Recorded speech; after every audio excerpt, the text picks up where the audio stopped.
Bonjour, on va voir comment faire un plan factoriel complet à deux niveaux via Design Expert.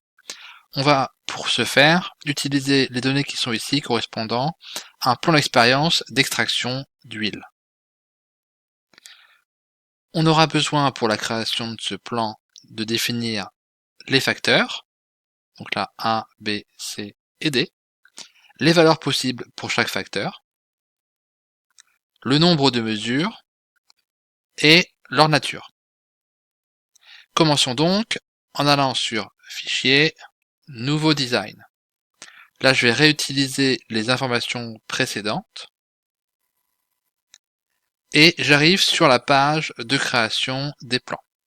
Donc ici, j'ai tous les plans factoriels, là les plans de surface de réponse, là les plans de mélange. Donc le plan factoriel à deux niveaux, c'est Regular Two Levels. Pour faire ce type de plan, je choisis le nombre de facteurs en choisissant un des éléments en diagonale, le terme 2 puissance 4 correspondant à un plan avec 4 facteurs, chacun ayant deux modalités possibles. On peut choisir ensuite ici le nombre de fois où on va répliquer ces 2 puissance 4 combinaisons de facteurs possibles. Et si on veut économiser des répétitions, eh bien à la place de répéter toutes les 2 puissance 4 valeurs, on va utiliser simplement des répétitions au centre des valeurs possibles. Donc pour ce plan-là, nous, on avait juste 2 puissance 4 valeurs et pas de répétition. Quand on a choisi les valeurs, on va sur Continuer.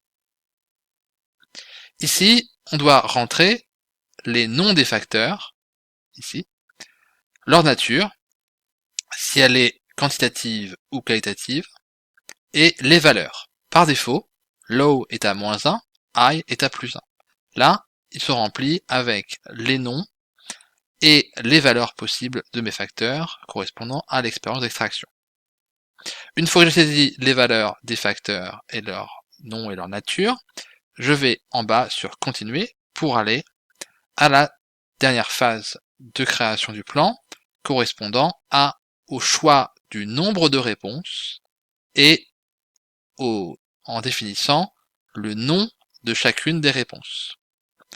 Donc là j'ai 3 réponses expérimentales, donc ça va me créer 3 colonnes vides où je pourrais réaliser les mesures.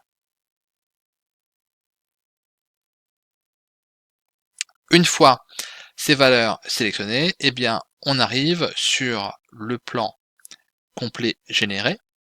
Donc vous avez ici une ligne pour chacune des expériences programmées, une colonne par facteur, puis une colonne pour chaque réponse expérimentale. Ces valeurs peuvent être saisies simplement en pavé numérique ou en faisant un copier-coller depuis un fichier Excel. Le numéro de run correspond à l'ordre des essais tirés au sort, et le numéro standard correspond à l'ordre standard de Yates.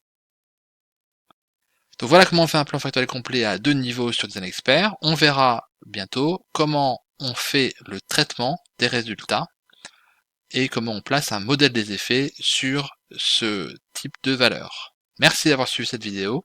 À bientôt.